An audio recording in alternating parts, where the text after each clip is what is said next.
کسی نے کہا کہ کوئی آپ صاحب بیان کرتے ہوئے کہہ رہے تھے کہ ہندو، مسلم، سکھ، عیسائی سب ایک ہیں، اللہ تعالیٰ چاہتا تو کیا سب کو مسلمان نہ کر دیتا یا سب کو عیسائی نہ کر دیتا، مگر اللہ تعالیٰ چاہتا ہے کہ میرے کچھ بندے میری عبادت کریں، کچھ میری پوجا کریں، کوئی اس کے علاوہ ہوں۔ تو اس کا کیا حکم ہے؟ اور جن لوگوں نے اس کو سننے کے بعد کہا بے شک تو ان کا کیا حکم ہے؟ دیکھیں، صاحب نے بالکل ٹھیک بات نہیں کی، بلکہ اللہ تبارک و تعالیٰ نے جیسا کہ قرآن عظیم میں واضح طور پہ سورہ آل عمران کی آیت نمبر 19 میں فرمایا کہ ان الدین عند اللہ الاسلام، کہ بے شک دین تو اللہ کے نزدیک اسلام ہی ہے۔ اور اسی سورہ آل عمران کی آیت نمبر 85 میں اللہ تعالیٰ نے فرمایا کہ وَمَن يَبْتَغِي غَيْرَ الْإِسْلَامِ دِينًا، جس نے اسلام کے علاوہ کسی اور دین کو تلاش کیا، یعنی اس کو اختیار کر لیا، تو فلاں یقبل منہ، تو وہ دین اس سے قبول نہ کیا جائے گا، وَهُوَ فِي الْآخِرَةِ مِنَ الْخَاسِرِينَ، اور وہ آخرت میں خسارہ اٹھانے والوں میں سے ہوگا۔ اللہ تبارک و تعالیٰ کے ماں سوا کی عبادت کرنا شرک ہوتا ہے۔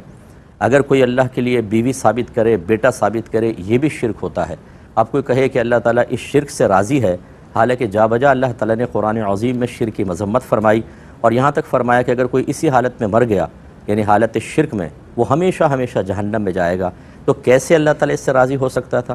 ایک چیز ہوتی ہے کہ جیسے میں مثال دیتا ہوں کہ ایک بیٹے کو باپ نے بیٹے کو منع کہ بیٹا ان لڑکوں کے ساتھ مت کھیلنا۔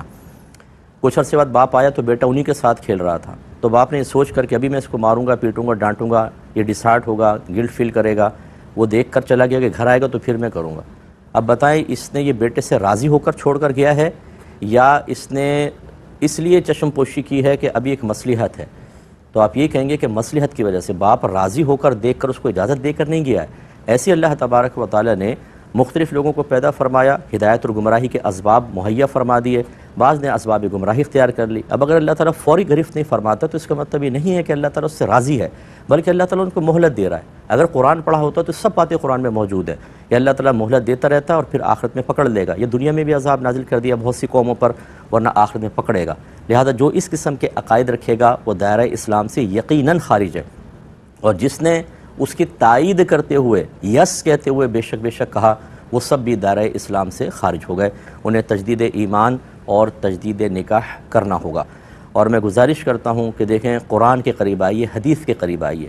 جب آپ قرآن کو پڑھتے ہیں تو اس میں آپ کے بیسکس عقائد بہت اچھے مضبوط ہوتے ہیں، اس میں نصیحت ہیں، اس میں عذاب کی وعیدیں ہیں، اس میں جنت کی ترغیبیں ہیں، اس میں احکام شرع بیان ہوئے ہیں، پچھلی قوموں کے عذابات کے واقعات ذکر کیے گئے ہیں، تو انسان صحیح ہدایت کی طرف آ جاتا ہے۔ وہ حدیث کو ایسے پڑھیں، فائدہ ہوگا۔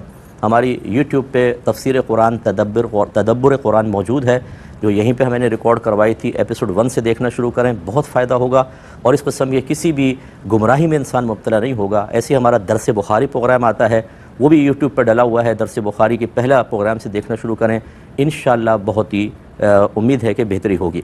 ایک دردناک مجھے میسیج آیا